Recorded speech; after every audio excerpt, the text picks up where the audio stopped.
Good day. Today I am discussing ectopic pregnancy and obstetric emergencies, specifically vaginal bleeding. The differential diagnosis for women of childbearing potential who present with abdominal or pelvic symptoms or abnormal vaginal bleeding is broad. The major clinical goals are first, diagnosis of pregnancy, and then if pregnant, differentiating ectopic pregnancy from threatened abortion.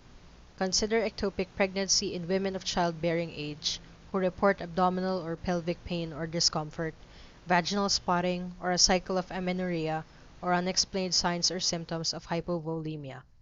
There are rare case reports of ectopic pregnancy in patients with ovaries but without a uterus. No combination of signs or symptoms is sufficient to exclude ectopic pregnancy. If pregnancy is detected, ectopic pregnancy remains in the differential diagnosis until it can be either confirmed or excluded with conviction. The diagnosis of pregnancy is central to the diagnosis of ectopic pregnancy. Pregnancy tests that are currently in use rely on the detection of the beta subunit of human chorionic gonadotropin in the urine or serum. HCG is a hormone produced by the trophoblast. Intact HCG consists of the alpha and beta subunits. Tests based on detection of the intact molecule or the alpha subunit can cross-react on immunologic assays with hormones found in the non-pregnant individual and are thus less specific than tests for the beta HCG subunit. The differential diagnosis of ectopic pregnancy in all patients includes appendicitis, inflammatory bowel disease, ovarian pathologies, cysts, torsion, pelvic inflammatory disease, endometriosis, sexual assault or trauma, urinary tract infection, and ureteral colic.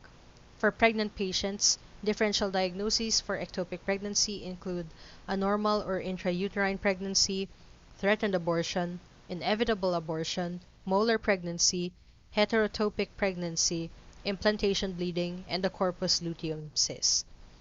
Estimated beta human chorionic gonadotropin levels after conception usually peak at 6 to 8 weeks from 15,000 to 200,000 milli-IU per milliliter. Very early in either an intrauterine pregnancy or an ectopic pregnancy, detectable amounts of beta HCG are released into the serum and are filtered into the urine. The concentration of beta HCG is fairly closely correlated in the urine and serum, with urinary concentration also depending on urine-specific gravity. Qualitative urine and serum tests for pregnancy usually use the enzyme-linked immunosorbent assay methodology. In the laboratory setting, enzyme-linked immunosorbent assay tests can detect beta HCG at concentrations less than 1 milli-IU per ml. Qualitative tests in clinical use are typically reported as positive when the beta HCG concentration is greater than or equal to 20 milli-IU per ml, which generally corresponds to less than 1 week post-conception. And in serum, it's usually positive when it is greater than or equal to 10 milli-IU per ml. A positive qualitative test therefore implies that beta HCG is present in at least this concentration. At this level of detection, the false negative rate for detection of pregnancy will not be greater than 1% for urine and 0.5% for serum. In clinical use, the performance of urine qualitative testing is 95 to 100% sensitive and specific compared with serum tests.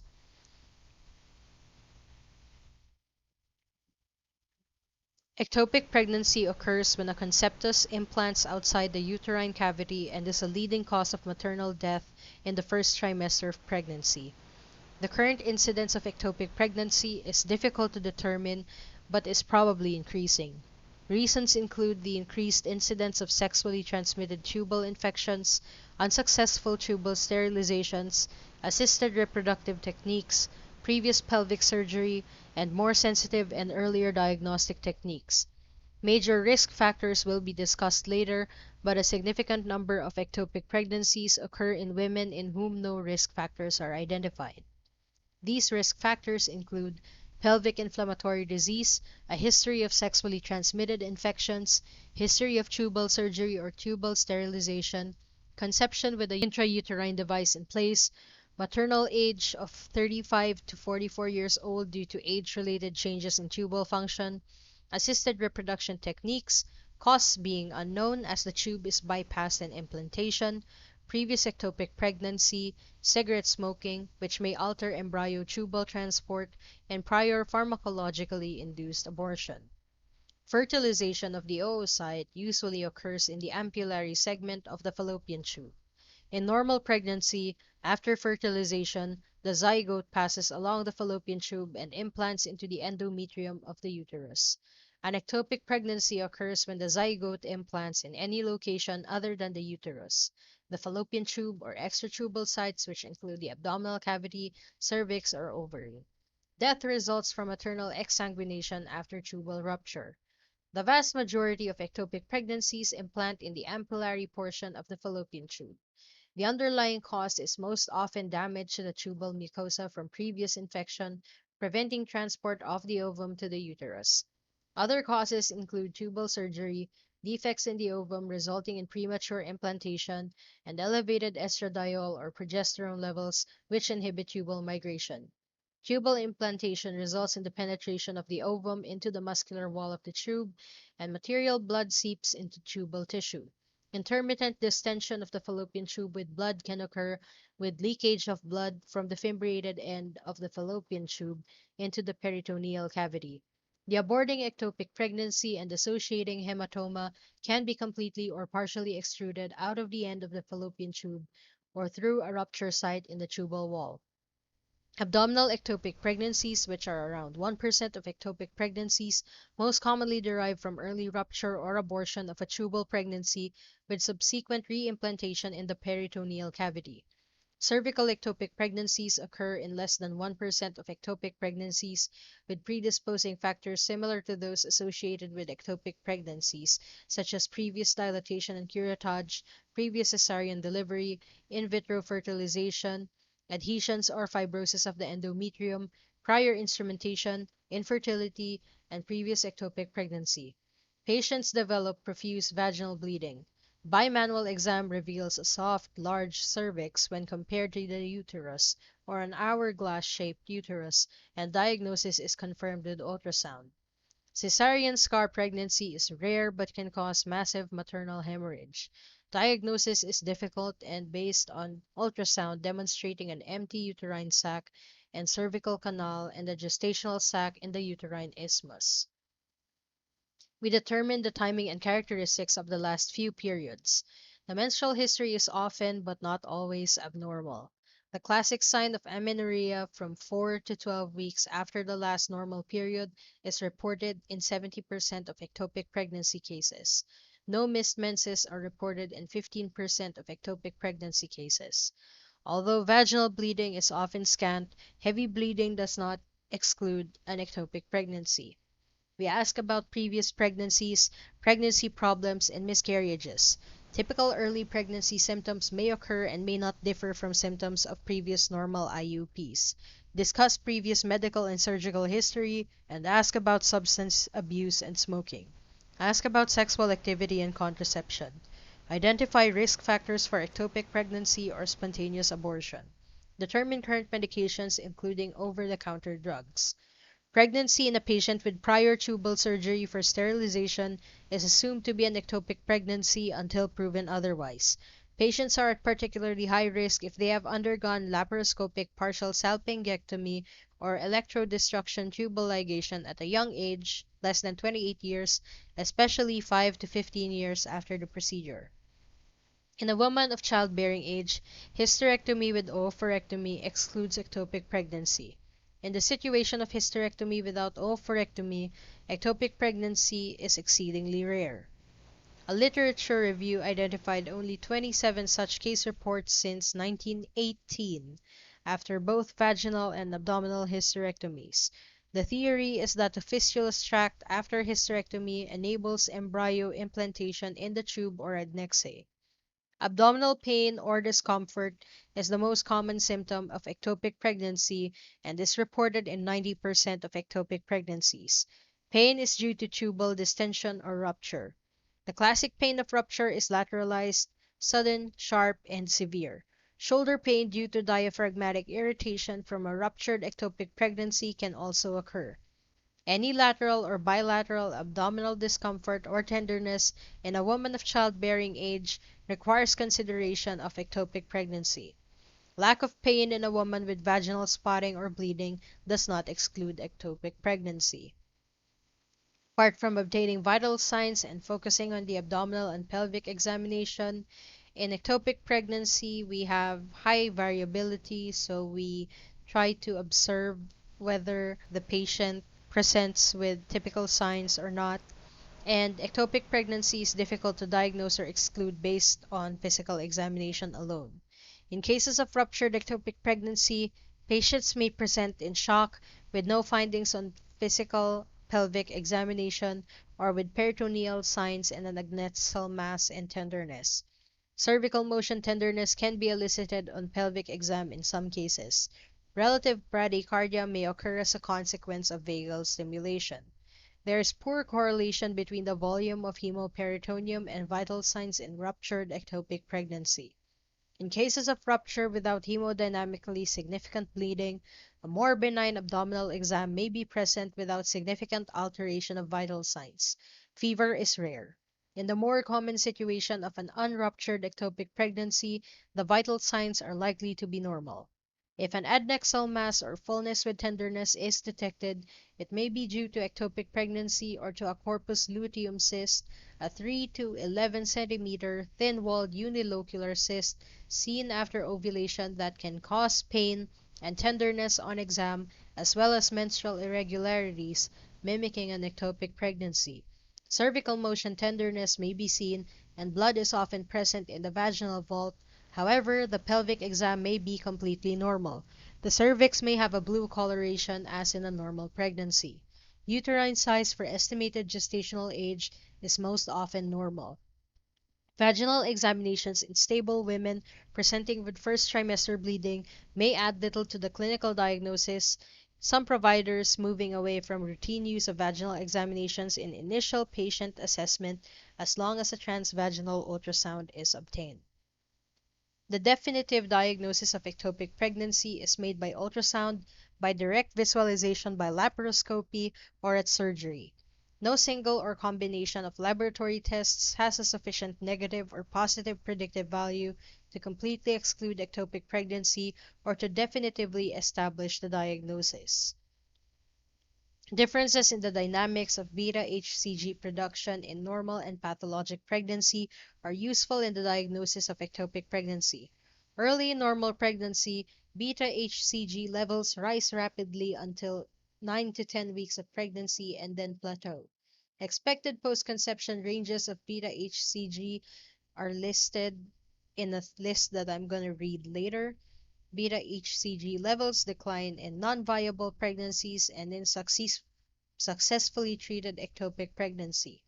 Absolute levels of beta-HCG tend to be lower in pathologic pregnancies than in intrauterine pregnancies, but there is much overlap. Due to the variability in absolute levels and the overlap between normal and pathologic pregnancies, no single beta-HCG level can reliably distinguish between a normal and a pathologic pregnancy. Doubling time refers to the time needed for beta-HCG concentrations in the serum to double. Absolute levels of beta-HCG are lower and doubling times longer in ectopic pregnancy and other abnormal pregnancies. This has led to the widely used rule of thumb stating that the serum concentration of beta-HCG approximately doubles every 2 days early in a normal pregnancy and that longer doubling times indicate pathologic pregnancy. In stable patients, serial measurements of beta-HCG are used to either heighten or lower the suspicion for ectopic pregnancy but are not diagnostic. Progesterone is a steroid hormone secreted by the ovaries, adrenal glands, and placenta during pregnancy. During the first 8 to 10 weeks of pregnancy, ovarian production of progesterone predominates and serum levels remain relatively constant. After the 10th week of pregnancy, placental production increases and serum levels rise. Absolute levels of progesterone are lower in pathologic pregnancies and fall when a pregnancy fails. This observation has led multiple authors to propose various progesterone levels as a diagnostic aid in differentiating an early normal from a pathologic pregnancy. Most pathologic pregnancies have progesterone levels of less than or equal to 10 nanograms per milliliter. With progesterone less than or equal to 5 nanograms per milliliter, nearly 1% of pregnancies, or rather 100% of pregnancies, will be pathologic. There are no normal pregnancies reported with a progesterone of less than or equal to 2.5 nanograms per milliliter. Progesterone levels greater than 25 nanograms per milliliter have a 97% sensitivity for viable intrauterine pregnancy. An empty uterus or nonspecific fluid collection on ultrasound associated with progesterone of less than or equal to 5.0 nanograms per milliliter is highly predictive of abnormal intrauterine pregnancy or ectopic pregnancy.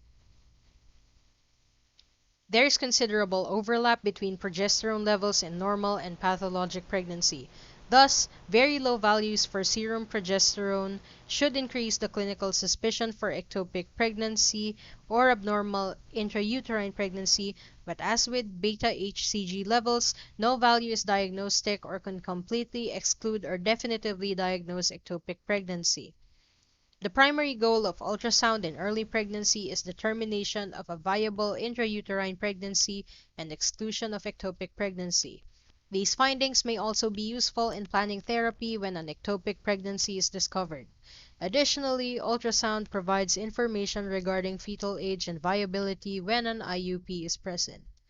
It has previously been assumed that if an IUP exists, the diagnosis of ectopic pregnancy has been excluded. This assumption is based on the historical incidence of heterotopic pregnancy, which is combined intrauterine pregnancy and ectopic pregnancy, reported to occur in 1 in 30,000 pregnancies. In vitro fertilization and other efforts to enhance fertility with the use of ovulation-inducing drugs have resulted in a higher incidence of heterotopic pregnancy. It should be considered when ultrasound demonstrates an intrauterine pregnancy in the assisted reproduction population as one of our considerations. In other patients, demonstrating an intrauterine pregnancy still provides a high degree of confidence in ruling out ectopic pregnancy. This confidence should be somewhat tempered when a patient has risk factors for ectopic pregnancy. So, when we do ultrasound in a patient who is pregnant, we often look for the yolk sac within an intrauterine gestational sac in normal early pregnancy. And in ectopic pregnancy, usually we could find features such as an empty uterus and free fluid in the posterior cul-de-sac. The sequencing of transabdominal versus transvaginal ultrasound is situation and operator dependent. Usually, transabdominal scanning is performed first. Among other differences, transabdominal scanning is less invasive and offers a wider field of view and easier orientation to the pelvic organs. A full bladder is required for an appropriate acoustic window. When transabdominal ultrasound is not diagnostic, transvaginal scanning should be performed. A full bladder is not required. A shallower depth of field and higher frequencies made possible by the lack of interposed abdominal fat allow better visualization of early pregnancies. There are reports of negative transvaginal but positive transabdominal ultrasound in cases of ectopic pregnancy, so both studies should be performed if the study performed first is non-diagnostic. When ultrasound reveals an unequivocal intrauterine pregnancy with no other abnormalities, ectopic pregnancy is effectively excluded unless the patient is at high risk for heterotopic pregnancy. An embryo with cardiac activity seen within the uterine cavity is referred to as a viable intrauterine pregnancy. When an embryo without cardiac activity is visualized within the uterus, the diagnosis of fetal demise can be entertained provided that the crown rump length is at least 5 millimeters. Briefly, transvaginal scanning can usually visualize the early sonographic signs of pregnancy, which are the gestational sac, the yolk sac, the fetal pole at 4.5, 5.5, and 6.0 weeks respectively. Visualization by transabdominal scanning can be done approximately 1 week later. No further diagnostic testing is needed when sonographic findings confirm or are highly suggestive of ectopic pregnancy. An empty uterus with embryonic cardiac activity visualized outside the uterus is diagnostic of ectopic pregnancy. This is seen in less than 10% of ectopic pregnancies using transabdominal scanning, but in up to 25% of cases when the transvaginal approach is used. When a pelvic mass or free pelvic fluid is seen in conjunction with an empty uterus, ectopic pregnancy is considered highly likely. The combination of an echogenic adnexal mass with free fluid in the setting of an empty uterus confers a risk of ectopic pregnancy near 100%, whereas a large amount of free fluid alone has an 86% risk. Ancillary ultrasound findings that are suggestive of ectopic pregnancy in high-risk patients include any free pelvic fluid conferring 52% risk, complex pelvic mass conferring 72%, moderate or large amount of free pelvic fluid at 86%, tubal ring at more than 95%, mass in free fluid at 97%, hepatorenal free fluid at 100%. In addition to a living extrauterine pregnancy, an extrauterine gestational sac is highly predictive of ectopic pregnancy. Any adnexal mass other than simple cyst seen with ultrasound also has a high positive predictive value for the diagnosis of ectopic pregnancy. It has also been suggested that increased thickness of the endometrial stripe is predictive of ectopic pregnancy when no other diagnostic findings are noted on ultrasound. However, the wide overlap between endometrial stripe thickness in normal and ectopic pregnancy limits the usefulness of this observation. If ultrasound fails to reveal a definitive intrauterine pregnancy or fails to show findings strongly suggestive or diagnostic of an ectopic pregnancy, the test should be considered indeterminate and interpreted in the light of quantitative serum beta-HCG levels. The concept of the discriminatory zone was developed to relate beta-HCG levels and ultrasound findings in a clinically useful way. The discriminatory zone is the level of beta-HCG at which findings of an intrauterine pregnancy are expected on ultrasound. A beta-HCG level that is higher than the discriminatory zone in an empty uterus on ultrasound suggests an ectopic pregnancy. An empty uterus with a beta-HCG level below the discriminatory zone is indeterminate, neither confirming nor negating the diagnosis of ectopic pregnancy. The actual level of beta-HCG representing the discriminatory zone is operator and technique dependent. When ectopic pregnancy is suspected, ultrasound should be performed even in patients with low beta-HCG levels because ectopic pregnancy can occur even at very low, such as less than 500 milli-IU per ml beta-HCG levels. Further, decision to intervene on a pregnancy should not be made solely on a single HCG level. If the patient is hemodynamically stable with a beta-HCG greater than the discriminatory zone with no visible intrauterine or extrauterine pregnancy, watchful waiting is an appropriate management strategy with close follow-up and strict return procedures. MRI has high sensitivity and specificity, but cost, availability, and the time to perform the study make its use only of theoretical interest presently. Coldocentesis has been supplanted by tests for beta-HCG in combination with ultrasound, but it may have use when ultrasound is unavailable. A positive test facilitates an appropriate rapid surgical intervention. Possible results include a dry aspiration which has no diagnostic value. If clear, non-bloody peritoneal fluid is aspirated, the tap is considered negative. Aspiration of non-clotting blood constitutes a positive tap and is considered indicative of an ectopic pregnancy. However, there is no consensus regarding the criteria for a positive test. Various authors have proposed volumes between 0.3 and 10 milliliters with hematocrit from 3 to 15%. The pathophysiologic basis for coldocentesis is that a ruptured ectopic pregnancy will bleed into the pelvic peritoneal cavity. Some 85 to 90% of patients with a ruptured ectopic pregnancy will have a positive coldocentesis. Surprisingly, up to 70% of patients with an unruptured ectopic pregnancy will also have a positive result. Laparoscopy may be both diagnostic and therapeutic, and laparoscopy is primarily useful in patients with suspected ectopic pregnancy and a non-diagnostic ultrasound. It may provide an earlier diagnosis and a possible route for definitive treatment when compared with serial beta-HCG measurements and ultrasound. As with other invasive techniques, results vary with the skill of the operator and the quality of the available equipment. The treatment of ectopic pregnancy can be divided into surgical and medical approaches. If laparoscopy is needed for diagnosis, a surgical approach is most appropriate. In our setting, we do not treat these medically. For unruptured ectopic pregnancy, the most frequently used surgical approach in other countries is laparoscopic salpingostomy, but salpingectomy is usually preferred. And just for the sake of knowledge, the most frequently used medical approach is systemic methotrexate treatment. There's no difference in success rates between methotrexate, salpingotomy, and salpingectomy, which is why, in this case, we usually go with salpingectomy instead due to the invocation of the double effect. The World Health Organization defines spontaneous abortion as a loss of pregnancy before 20 weeks or loss of a fetus weighing less than 500 grams. Estimates of pregnancies that abort spontaneously range from 20% to 40%. Approximately 75% of spontaneous abortions occur before 8 weeks of gestation. The most common cause of fetal loss is chromosomal abnormalities. Other associations include advanced maternal age, prior poor obstetric history, concurrent medical disorders, previous abortion, infection including syphilis and human immunodeficiency virus, and some anatomic abnormalities of the upper genital tract. Exposure to some agents such as certain anesthetic agents, certain heavy metals, and tobacco may also contribute to the incidence of abortion. Bleeding with or without abdominal pain is the most common presenting complaint.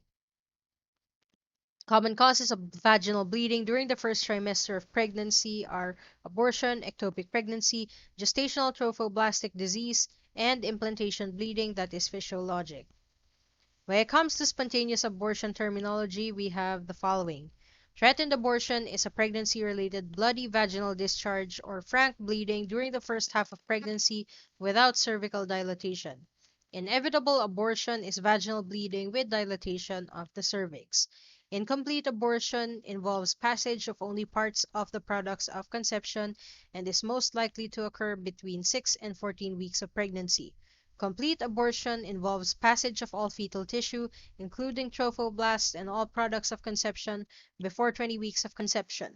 Missed abortion involves fetal death at less than 20 weeks without passage of any fetal tissue for 4 weeks after fetal death, and septic abortion has evidence of infection during any stage of abortion.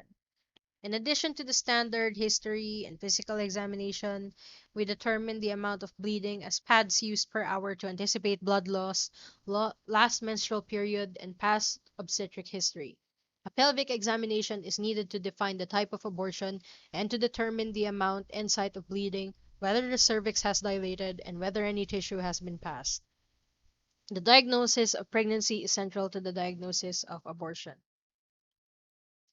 Patients with threatened abortion can be discharged safely if follow-up is ensured. Although a low level of activity and even bed rest are sometimes advised, there is no proven effectiveness of this practice. Generally speaking, a miscarriage cannot be avoided. Patients should avoid intercourse and tampons to minimize the risk of infection. Patients with a complete abortion, as seen by ultrasound and complete passage of products of conception, can be discharged safely with follow-up ensured. If there's any doubt, we can obtain obstetrics consultation. If patients have a diagnosis of incomplete abortion, they should have the uterus evacuated. Patients with a non-viable fetus can be either admitted or discharged to be followed up within 1 week, depending on the comfort level of the patient and physician with this decision. Patients should return immediately if there's heavy bleeding of more than 1 pad per hour for 6 hours, pain, or fever. A septic abortion is a spontaneous or other abortion complicated by a pelvic infection. Presenting complaints include fever, abdominal pain, vaginal discharge, vaginal bleeding, and a history of recent pregnancy. The most common causes are retained products of conception due to incomplete, spontaneous, or therapeutic abortion, or an introduction of either normal or pathologic vaginal bacteria by instrumentation. For treatment of septic abortion, this usually consists of fluid resuscitation, broad-spectrum IV antibiotics such as ampicillin and sulbactam, 3 grams intravenously or clindamycin 600 milligrams plus gentamicin 1 to 2 milligrams per kilogram IV should cover both normal vaginal flora and those causing sexually transmitted disease. Gestational trophoblastic disease consists of a broad spectrum of conditions ranging from uncomplicated partial hydatiform molar pregnancy to stage 4 choriocarcinoma with cerebral metastasis. It is a neoplasm that arises in the trophoblastic cells of the placenta. It is more common in Asians. The non-invasive form of the disease is hydatiform mole, which is either complete or partial. Complete moles are more common, and in this form there is no actual fetus, whereas in partial mole, a deformed non-viable fetus is present. Both moles and invasive forms are composed of trophoblasts that produce beta-HCG. Patients with a history of hydatiform molar pregnancy are at increased risk of future molar pregnancies, with a risk of 1% in subsequent gestations after 1 molar pregnancy and the risk as high as 23% after 2 molar gestations. Symptoms include vaginal bleeding in the first or second trimester and hyperemesis. Gestational trophoblastic disease or molar pregnancies that persist into the second trimester are associated with preeclampsia. When pregnancy-induced hypertension is seen before 24 weeks of gestation, we consider the possibility of a molar pregnancy. The uterus is excessive in size for gestational age and shows a placenta with many lucent areas interspersed with brighter areas on ultrasound study. Because not all molar pregnancies are found on ultrasound, all tissue extracted from the uterus during pelvic examination should be sent for histologic examination. If trophoblastic disease is suspected because of abnormally high beta-HCG levels, a uterine size either larger or smaller than expected, and ultrasound findings suggestive of the diagnosis, we obtain obstetric consultation.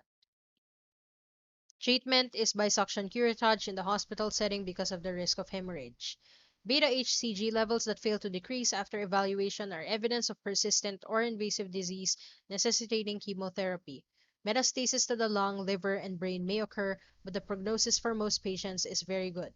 Trophoblastic embolization, although extremely rare, may occur with resulting rapid onset of respiratory distress resembling amniotic fluid embolus.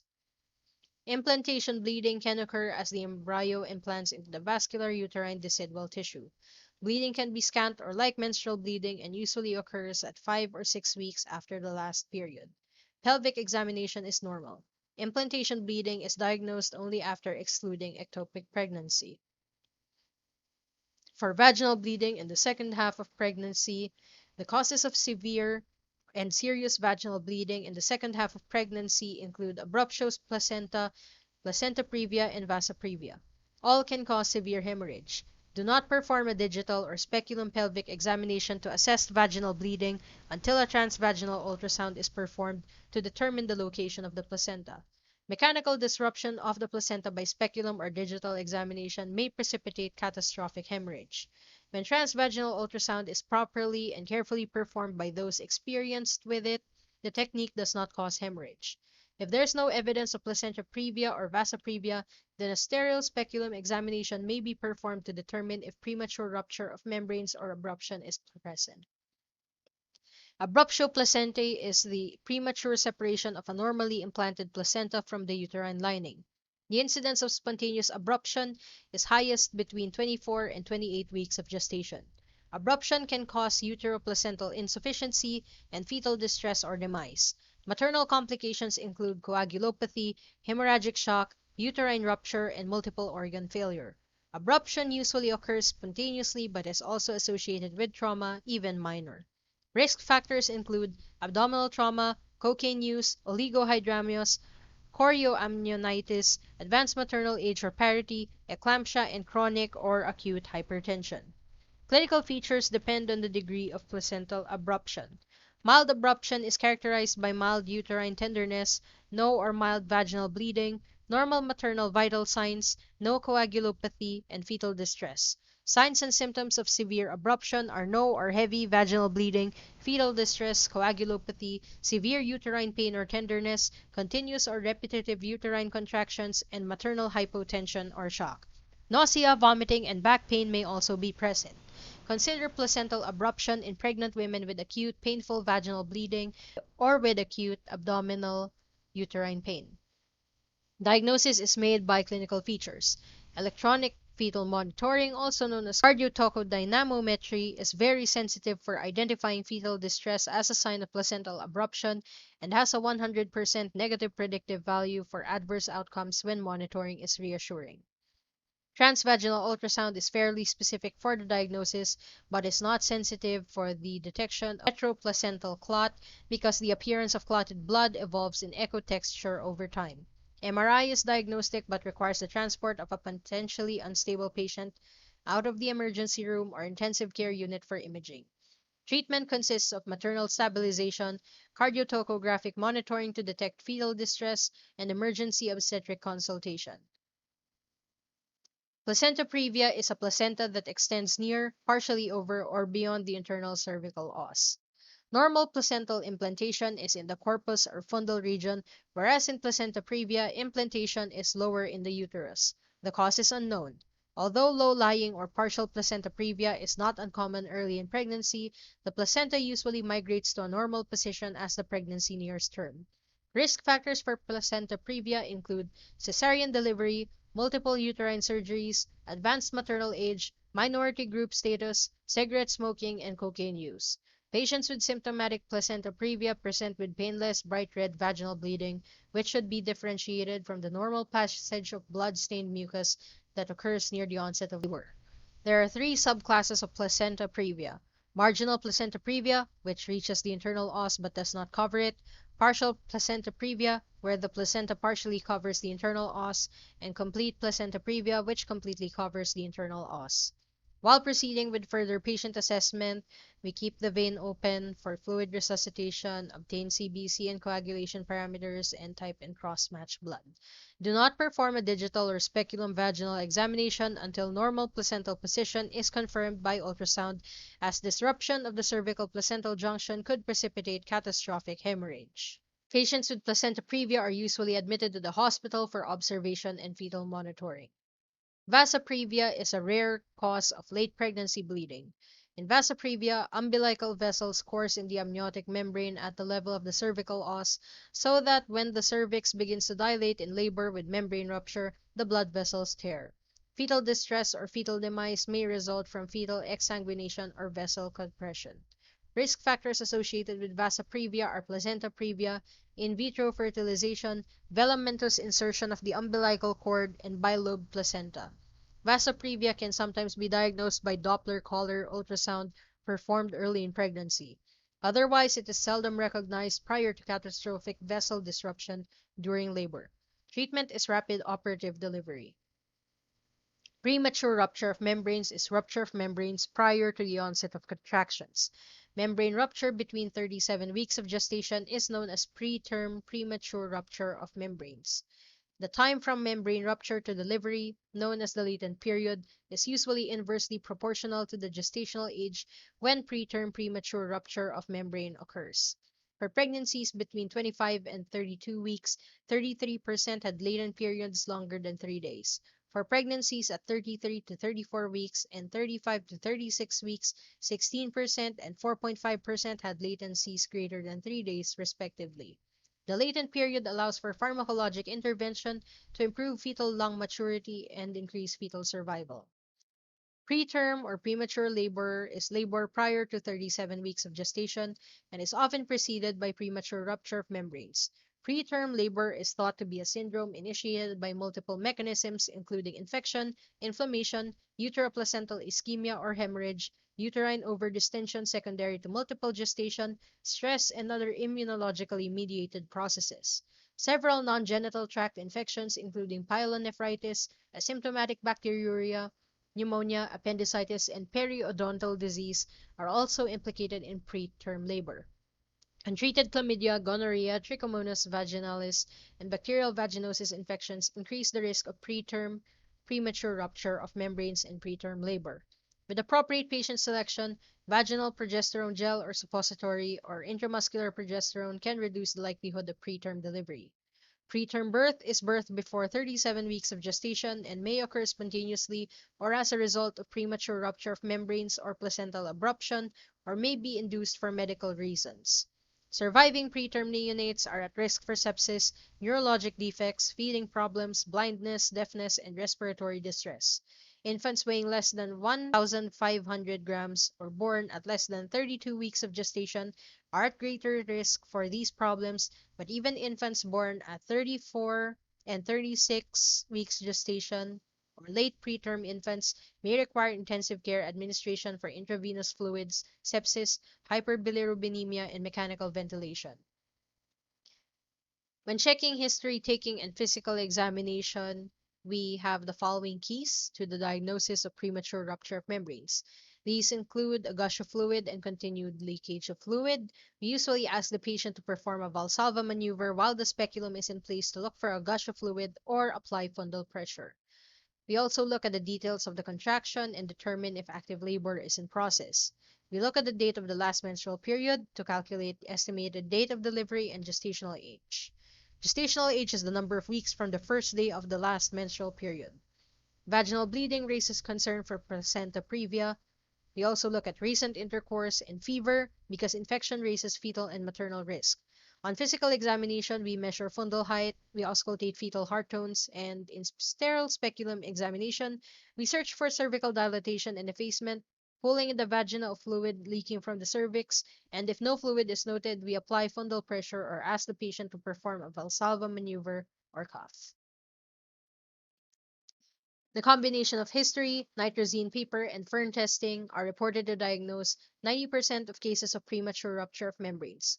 Ultrasound assessment of amniotic fluid volume correctly identifies premature rupture of membranes when a low amniotic fluid index of less than or equal to 10 centimeters is present. Premature labor or premature rupture of membranes requires obstetric consultation. If obstetric services are unavailable, we transfer the patient to a center where such services are available. Obstetric treatment includes corticosteroids and antibiotics to treat Group B streptococcus. Corticosteroids given at less than 34 weeks of gestation speed fetal lung maturity, decrease the incidence of intraventricular hemorrhage, reduce the duration of mechanical ventilation, and reduce the incidence of necrotizing enterocolitis without increasing maternal or fetal infection. Betamethasone at 12 milligrams intramuscularly every 24 hours for 2 days, or dexamethasone at 6 milligrams intramuscular every 12 hours for 2 days can be used for gestations between 24 and 34 weeks. Antibiotics can decrease neonatal infection, prolong latency, and reduce the incidence of postpartum endometritis, chorioamnionitis, neonatal infections, and intraventricular hemorrhage. Antibiotic choices are penicillin G at 5 million units intravenously, then 2.5 to 3 million units every 4 hours until delivery, ampicillin at 2 grams intravenously, then 1 gram every 4 hours until delivery, and cefazolin at 2 grams intravenously. Clindamycin or vancomycin are alternatives for those allergic to penicillins. Macrolides are not recommended. Do not give amoxicillin clavulanate because it is associated with necrotizing enterocolitis. There is no need for prophylactic antibiotics if membranes are intact. Tocolytic therapy using magnesium sulfate, beta mimetics, indomethacin, or calcium channel blockers is controversial and is relatively contraindicated in the patient with preterm premature rupture of membranes. Tocolysis may allow time for antenatal administration of corticosteroids and antibiotics and transfer of the patient to an appropriate neonatal center. Because there are no widely accepted protocols for tocolytic management, consult the obstetrician who can explain the pharmacologic risks, benefits, and alternatives to the patient. Magnesium sulfate may reduce the risk and severity of cerebral palsy in infants when birth is anticipated before 32 weeks of gestation. Expedited delivery was historically recommended in patients with preterm premature rupture of membranes at greater than 34 weeks of gestation to avoid the complications of chorioamnionitis and neonatal sepsis, but recent trials suggest that induction of labor does not reduce the risk of neonatal sepsis. The most important maternal emergencies of labor and delivery are postpartum hemorrhage, uterine rupture, and amniotic fluid embolism. Postpartum hemorrhage usually occurs within the first 24 hours of delivery and is referred to as primary postpartum hemorrhage. The main causes of primary postpartum hemorrhage are uterine atony, retained placental fragments, lower genital tract lacerations, uterine rupture, uterine inversion, and hereditary coagulopathy.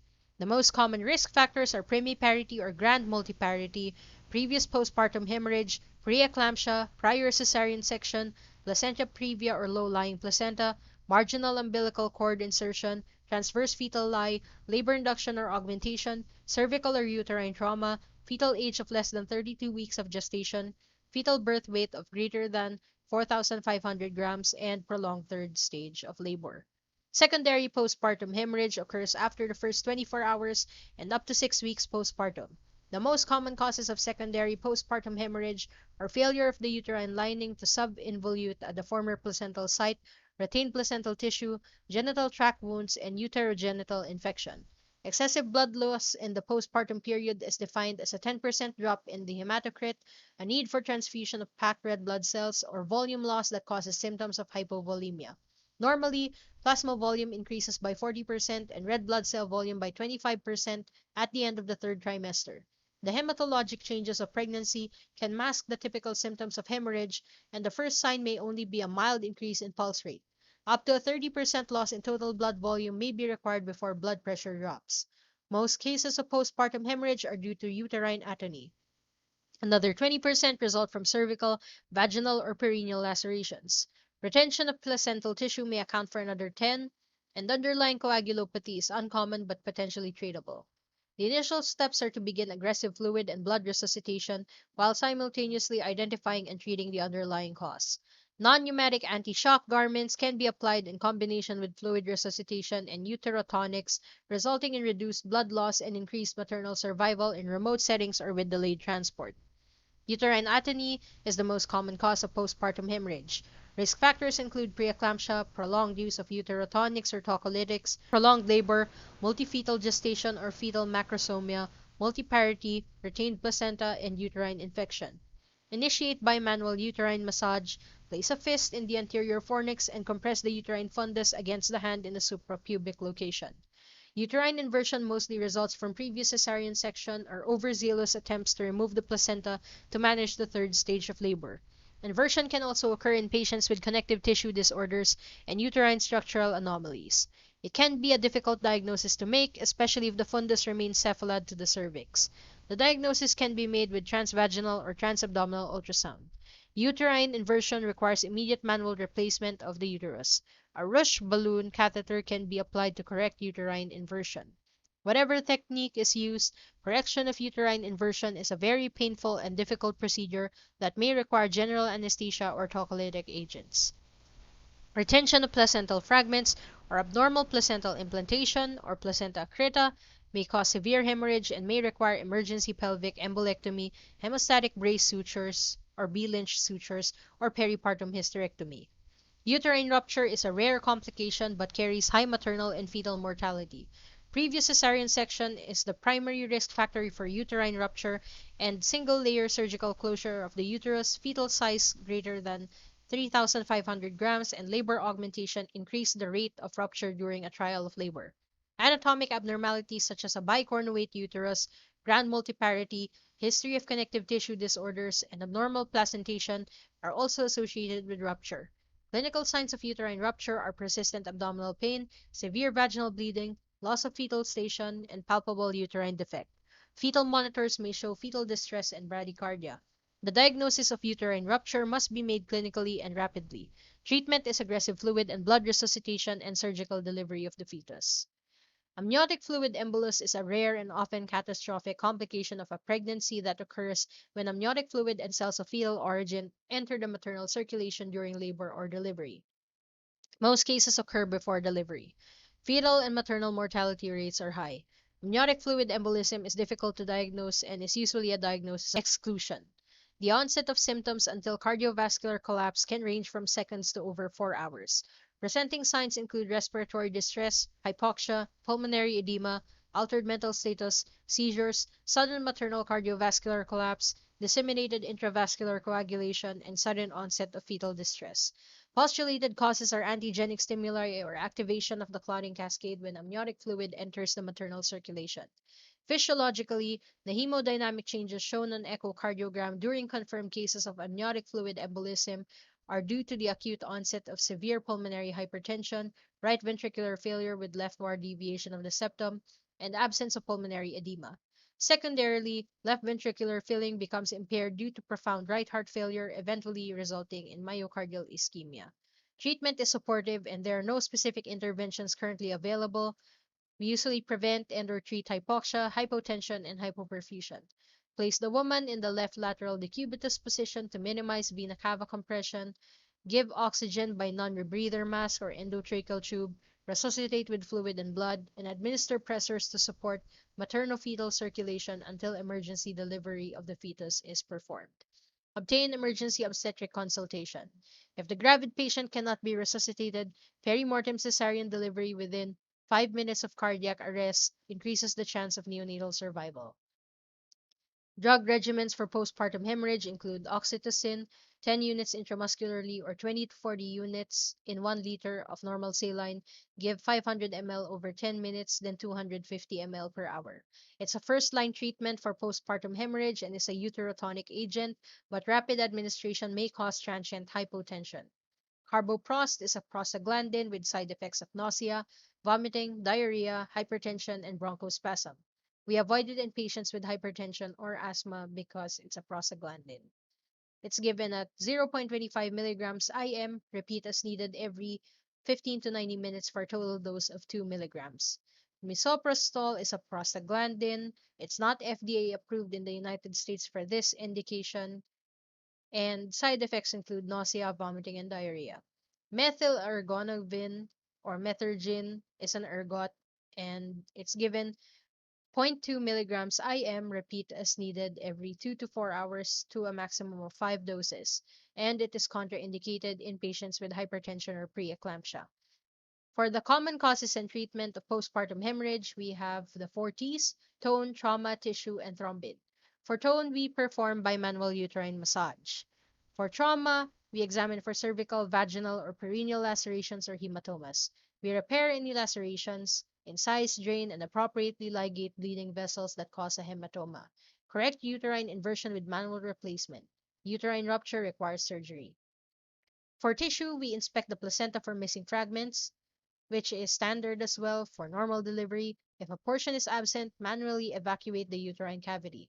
Invasive placentation may require hysterectomy. Perform transvaginal or transabdominal ultrasound to identify abnormal fluid-filled uterus. Consider a balloon tamponade with either uterine-specific balloon device or an adaptation of a Foley catheter or condom as a temporizing measure. Thrombins are given when we consider disseminated intravascular coagulation in the setting of severe preeclampsia, sepsis, placental abruption, shock, intrauterine fetal demise, although undiagnosed coagulopathies may rarely present in nulliparous. Postpartum endometritis is usually identified after hospital discharge. In a postpartum woman with fever, we assume pelvic infection until proven otherwise. We also consider respiratory tract infection, pyelonephritis, thrombophlebitis, and appendicitis. The most common pathogens are gram-positive and gram-negative aerobes, anaerobes, Mycoplasma hominis, Chlamydia trachomatis, and Neisseria gonorrhoeae. Gardnerella vaginalis is isolated more often in younger women. Many infections are polymicrobial.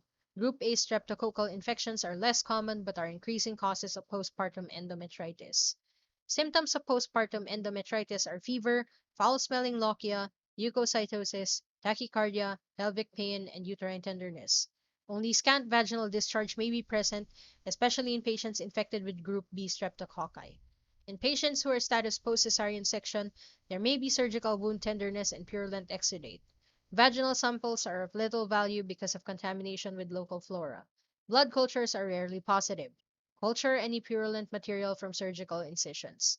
Creatine phosphokinase levels may be elevated in group B streptococcal endometritis. Consult the obstetrician for disposition decisions. Admission is needed for patients who appear ill, have had cesarean section, or have underlying comorbidities. After consultation with and recommendation by the obstetrician, patients with mild illness and those for whom follow-up in 24 hours is assured can be treated as outpatients with oral antibiotics such as clindamycin, 300 milligrams 3 times per day, per orem for 10 days, or doxycycline, 100 milligrams twice per day for 10 days. Do not give doxycycline to women who are breastfeeding. Complications of endometritis include parametrial phlegmons, surgical, incisional, and pelvic abscesses, infected hematomas, septic pelvic thrombophlebitis, necrotizing fasciitis, and peritonitis. Risk factors for postpartum endometritis are cesarean section, multiple gestation, younger maternal age, long duration of labor and membrane rupture, internal fetal monitoring, low socioeconomic level, digital examination after 37 weeks of gestation, and maternal human immunodeficiency virus infection. Our source is Tintinalli's Emergency Medicine. Thank you.